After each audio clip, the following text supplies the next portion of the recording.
குருக்ஷேத்திர போரின் இறுதிக்கட்டமான 18ஆம் நாள் பீமனுக்கும் துரியோதனனுக்கும் நடந்த கதாயுத யுத்தத்தில் துரியோதனன் தொடை பிளக்கப்பட்டு குற்றுயிராக களத்தில் வீழ்ந்து கிடந்தான். அதர்மத்தையே குறிக்கோளாக கொண்டு வாழ்ந்து கொடுமைகளையே செய்து வந்த அவனுக்கு இப்படி ஒரு கோர முடிவு ஏற்பட்டது. நல்ல மரணம் அவனை தழுவுவதில் தாமதம் நிகழ்ந்தது. குற்றுயிராக அவன் சித்திரவதைப்பட்டு கொண்டிருந்தான். அப்போதும் கூட அவன் பூரணமாக தன் தவறற்றை உணரவில்லை.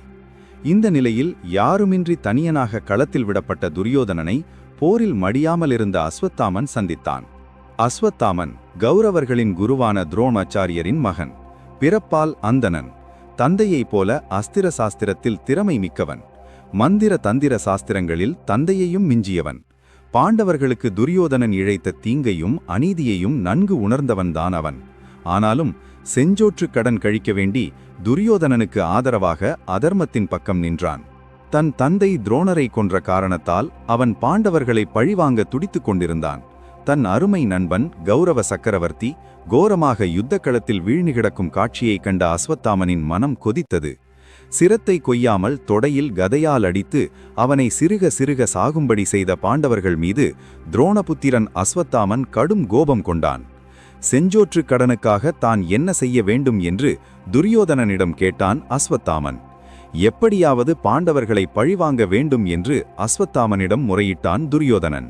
மரணத்தின் வாயிலில் நின்று கொண்டு நன்றி கடனாக தன்னிடம் வேண்டிக் கொள்ளும் கௌரவ சக்கரவர்த்தியின் கடைசி ஆசையை நிறைவேற்றுவதை தன் முக்கிய கடமை எனக் கருதினான் அஸ்வத்தாமன்.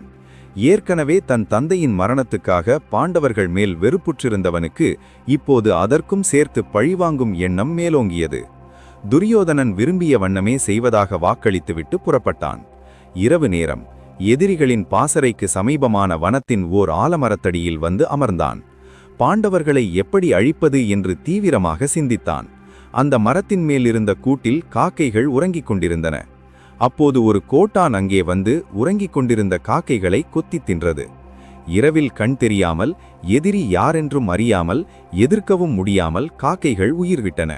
அந்த கோட்டான் காக்கைகளை கொன்றது போல உறங்கிக் கொண்டிருக்கும் பாண்டவர்களையும் பாண்டவ புத்திரர்களையும் கொன்று பாண்டவ வம்சத்தையே இரவோடு இரவாக பூண்டோடு அழிக்க திட்டமிட்டான் அஸ்வத்தாமன். பாண்டவர்களின் பாசறைக்கு சென்று உறங்கிக் கொண்டிருந்த பாண்டவர்களின் புத்திரர்களை ஒவ்வொருவராக வெட்டிச் சாய்த்தான். பாண்டவர்கள் மட்டும் அந்த நேரம் அங்கு இல்லாமல் போகவே அவர்கள் உயிர் தப்பினார்கள். பொழுது புலரும் நேரத்தில் பாசறைக்கு திரும்பிய பாண்டவர்கள் தங்கள் புத்திரர்கள் அனைவரும் கோரமாக மடிந்து கிடப்பதை கண்டனர். இது அஸ்வத்தாமன் வேலை என்று அறிந்த ஐவரும் கொதித்து எழுந்தனர். வனத்தில் ஓடி மறைந்திருந்த அஸ்வத்தாமனை தேடிச் சென்றனர்.